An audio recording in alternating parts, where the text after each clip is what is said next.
Good evening, everyone, and welcome to our another episode of a midweek virtual service. And we would like to greet everyone who's watching there in Jesus Loves You City Church, Cagayan de Oro City, and for all our members in High Reach Outreach, di Agyapon sa Cagayan, and of course, atong mga members there is Jesus Loves You City Church, Iligan City. Once again, good evening, everyone. And for tonight's title of the preaching is I Can Do All Things Through Christ. I know that almost all of us are familiar with this verse, and we love this verse so much. It is taken from Philippians chapter 4, verse 12 to 13. I know how to live when I am poor, and I know how to live when I have plenty. I have learned the secret of being happy at any time and everything that happens. When I have enough to eat and when I go hungry, when I have more than I need and when I do not have enough, I can do all things through Christ because He gives me strength. This is the letter of Paul. Sa Bisaya, makahibalo akong magkinabuhi diya sa kawadon, diya sa kadagaya. Kining tanan natun-an ko aron bisan unsa ang akong kahimtang, busog man o gutom, madagayaon man ang akong panginabuhi o dili, kontento gihapon ako. Mahimo ko ang pag-atubang sa bisan unsa nga kahimtang pinaagi sa tabang ni Kristo nga nagpalig-on kanako. Let's just pray. Father, we thank you for tonight. You are indeed a great God, and we just commit everything to you, Lord God. Nagatuo kami na ikaw lang ang Diyos na angay namong saligan, o ikaw lang ang Diyos, o ang imong pulong, o God, ang among dalampanan. Dagang salamat kay walay lain namo, O Lord God, na masampit kundili ikaw lang. Salamat ani nga pribilehiyo na makadungog kami sa imong pulong. We can listen to your word. We can accept, O Lord God, the truth that will set us free, O God, and continue to download revelations, O God, that comes from your word tonight. We just honor you and give you all the glory. In Jesus' name we pray. Amen. We embrace this verse while facing some of the worst trials of our lives. Despite the threat of pain and death, we realize that God gives us strength in ways that go beyond the good times and that everything is okay good moments. The strength of Christ reaches right down into our pain. And there are ways that we can truly do all things. So what are these ways? Ways we can truly say that we can do all things, truly do all things through Christ. Number one, when we are joyful when facing trials. Pag malipayon gyapon ta, taliwala sa mga klase-klaseng pagsulay. In James chapter 1 verses 2 to 4, it says, Dear brothers and sisters, when troubles of any kind come your way, consider it an opportunity for great joy. For you know that when your faith is tested, your endurance has a chance to grow. So let it grow, for when your endurance is fully developed, you will be perfect and complete, needing nothing. Mga kaigsuunan ko kang Kristo, pag malipayon kamo kung moabot kaninyo ang nagkalain-lain nga mga pagsulay. Kaya nasayod kamo nga ang mga pagsulay sa inyong pagtuo, mamunga og pagkamainantuson. Busa antusan ninyo ang tanang mga kalisdanan, aron mahimo kamong matarong, hingpit og walay ikasaway diha kaninyo. Praise God for this. Asa ka makakita og daghan ng mga pagsulay pero magmalipayon gihapon. Sometimes it's so weird, especially for people na dili nakasabot o dili makasabot ani nga part. But this is a challenge of God for us all, igsuon, that He is saying all things are possible. That we should consider it an opportunity whenever we're facing trials. So adunay igsuon nato na nagsutis ako ana. Challenge for me means opportunity. Opportunity to know God more, opportunity to experience the miracles of God. So let's challenge our faith. the more trials na nag-aabot sa atong kinabuhi, let's consider it joyful opportunity or joy, no? Grabe, sa una, dili gid ako ni masabtan. Ano ko, how can we become joyful kung ano na tayong mga klase-klaseng mga pag-antos o pagsulay na mag-abot sa atong kinabuhi? But indeed, if you truly know the content and nasabtan na itong maayo kung unsa ang gusto ipasabot sa Ginoo, we can truly be happy or joyful even amidst or in the midst of all these trials. How? By simply trusting everything to the Lord. By simply trusting God and entrusting everything to the Lord.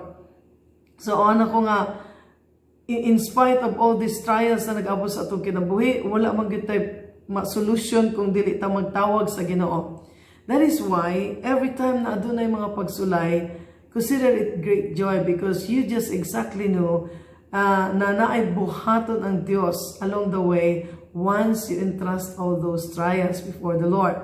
Another thing, Ephesians chapter 6 verse 13. Therefore, put on every piece of God's armor so you will be able to resist the enemy in the time of evil. Then after the battle, you will still be standing firm. Busa gamitan ninyo ang tanang kahimanan sa gubat nga gihatag sa Dios. Aron makasukol kamo sa panahon nga maubot ang kadautan ug sa pagkahuman niini magpabilin gyapon kamong lig-on. So God has already provided every weapon that we need in case na adunay mga pagsulay or mga gubat sa kinabuhi na kabalog tang tanan nga lisod kung wala ang tabang sa Dios. So we can do all things through Christ na nagahatag sa atua ug tanang hinagiban aron nga magamit nato ni sa panahon na makigbuntog ta sa kaaway. So ingon sa Ginoo, pagkahuman niini, there is an assurance. Magpabilin gyapon kamong lig-on. Of course, that means God is going to give us the victory over all these trials, problems na gi-allow sa Dios na atong ma-experience. Remember always, walay gi-allow ang Ginoo sa atoa ng mga pagsulay nga dili nato makaya. So therefore tonight, I want you to receive this assurance that let's put on every piece of God's armor. Aduna ta hinagiban igsoon, suuta, gamita, aron nga kung maski unsa pa ang ilabay sa kaaway sa atoa, dili ta mga tumpag o dili ta madaog sa kaaway, kay nagatuota na ang Dios preparado, iyan ang giandam tanan aron nga dili ta maunsa. Number 2, ways when we can truly do all things through Christ is to be contented of what we have. Wow! How can we say that we can do all things? To be contented, unsaon nato na pagsabot na mabuhat nato ang tanan, to be contented. So sa ato pa pastora, kung pobre na ko karon po makontento na lang ko ana. Listen to this. In Philippians chapter 4 verse 12, Paul said, I know how to live on almost nothing or with everything. I have learned the secret of living in every situation, whether it is with a full stomach or empty or with plenty or little. Makahibalo akong magkinabuhi diha sa kawadon o diha sa kadagaya. Kining tanan natun-an ko aron bisan unsa ang akong kahimtang, busog man o gutom, madagayaon man ang akong panginabuhi o dili, kontento gihapon ako. So, asa dapita dito ang masuti nato, we can do all things. So, maski nagkulo, maski sakit natong tiyan sa kagutom, we can still do all things. Amen. I always believe that. Duwa ka butang akong always kinapangay sa Ginoo. If there is something, for example, gutom nga ako, Lord, and then I don't have any capacity to buy food for myself. Una, I would just say to God na tangtangon ang sakit sa akong tiyan. Or pangduha, God is going to provide a solution or He is going to provide the food for me para dili mo sakit ang akong tiyan. Duwa lang. Kung pag-abot naman sa favor, ingani, if I don't have the means or resources, Lord, it's either you're going to give me the resources kung unsaong pamaagi ikaw lang ang nakabaluana, or you're going to give me favor and I'm going to have it for free. Duha lang permanente igsuon. Basta isa ang assurance sa Ginoo sa ato, He is going to provide everything that we need. That is why Paul said, I've been to nothing and I've been to plenty, pero nahimo kong kontento kung unsa man ang akong kahimtang. This is one great characteristic of a child of God who is willing to sacrifice, surrender, wait, and submit to the process na ginahatag sa Ginoo sa atua. So, basing makasulti mo isip for me to say, kung dili nagakulo ang atong tihan, pero kung walang-wala na gyud ta, makaingon pa ba ta na we can do all things through Christ? This is where our faith will enter. Na kaya natong tuuhan that God is able to truly give us strength para atong malampasan kining tanan. So remember, contentment itself is also a way of saying I can do all things through Christ who strengthens me. Another verse in 1 Timothy chapter 6 verse 6. Now godliness with contentment is great gain. Hinuon kung ang tao Dios non og kontento sa iyang kahimtang, labaw pa siya sa adunahan. Wow. That is why I always claim that I am rich. You know why? Because I learned to be contented to whatever God is giving to me. If there are sometimes if there is one desire that I truly ask from the Lord, and yet until now, wala pagihatag sa Ginoo, I learned to be contented of what God has given to me. I believe that He is going to give it. Pag sinabi niyang yes, but still, I'm willing to wait. But if God will say no, I'm also contented to accept whatever God answers or will give to me. You know why? Because it means na the Lord knows what is best. Maaring ang atong gipangayo sa Ginoo, instead na mahimo tang better, mahimo tang bitter, or instead na mahimo tang mapaayo ang atong kahimtang, basin mapadulong na sa wala. So let's just learn to be content at whatever God has given to us, and let's be thankful every day that God truly is always there to provide everything that we need. And number 3, overcoming challenges through Christ. We can always believe na whatever kadako sa challenge na nag-abot sa atua, that's why una, consider it joy when facing trial, because you just simply know that at the end of the day, or paghuman aning tanan, adunay reward ang Ginoo. So makapalipay gid sa atua. John chapter 16 verse 33, I have told you all this so that you may have peace in me.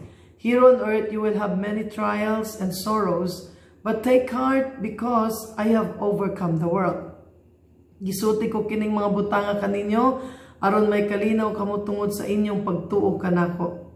Paantuson kamo sa mga tao sa kalibutan, apan ayaw kamo kahadlok, tungod kay gidaog ko na ang gahom sa kalibutan.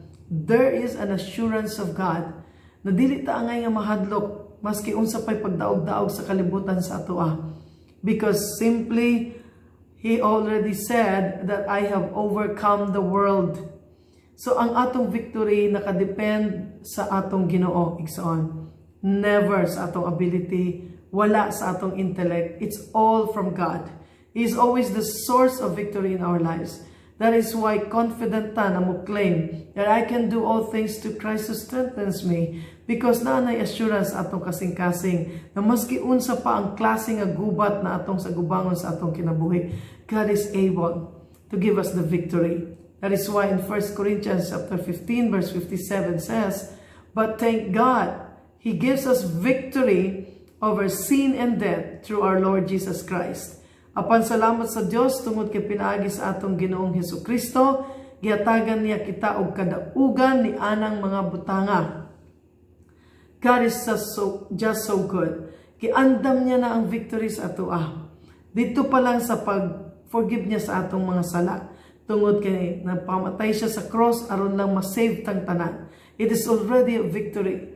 Kung kato kaya gibuhat sa Ginoo para sa atong tanan, unsa pa ang dili kayang buhaton sa Dios ato igsuon. So all you need to do is just to put our trust on Him.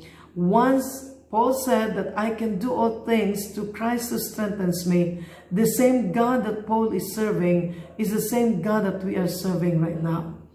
So the same God na naghatag og strength kay Paul will be the same God who is going to give us the strength if we ask for it. So igsoon, I know that we can all do things through Christ who strengtheneth us. In conclusion, God won the victory, and we get to share the prize. Now that's how we can truly do all things through Christ.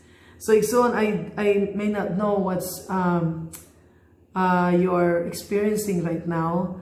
Maybe adunay mga butang or parts imong kinabuhi, areas imong kinabuhi, that you really wanted to see the miracle of God. You wanted to experience this verse that says, I can do all things through Christ. Pero naimposiblihan ka sa imong panghuna-huna. Parang napaka-imposible mangyari. Igsoon, it's not an accident that you were able to hear the word of God tonight. I want to pray for you. That I always believe that God can touch your life, that God can touch your heart, that He is able to make this happen in His perfect time in your life. Let's just pray. Father, in the mighty name of Jesus, tonight, thank you for this challenge of faith, that just like Paul, oh God, we can always truly claim that we can do all things through you who strengtheneth us. There are many impossible things in a human perspective, oh God, na among ginasagubang adlaw-adlaw sa kinabuhi. Upon God, the assurance of your promise, oh Lord God, can overcome all these doubts and unbeliefs, oh Lord God, sa among kinabuhi. So Lord, reach out your people right now. Those who are watching and listening to this virtual midweek service, who has a need, or adunay mga butang na naimposiblihan sila, O God, na makabot, na mabuhat, O Lord. This is your promise to them tonight. Thank you, Lord, for making it happen. Thank you, Lord, for proving, O God, to your people that you are a God who can give us the strength that we may overcome everything in this world. Tonight, O God, we just lay down to you all things. We entrust to you all things, O God. Thank you for the word. We give you all the glory, honor, and adoration. In Jesus' name we pray. Amen and amen. So once again tonight, thank you for listening and watching this midweek service. I hope that you receive the answer to what you've been praying for and believe in the Word of God. Every midweek service on Wednesday at 7 o'clock, at 6 o'clock p.m., we are inviting you to listen or watch this midweek service. God bless us all, and once again, good evening.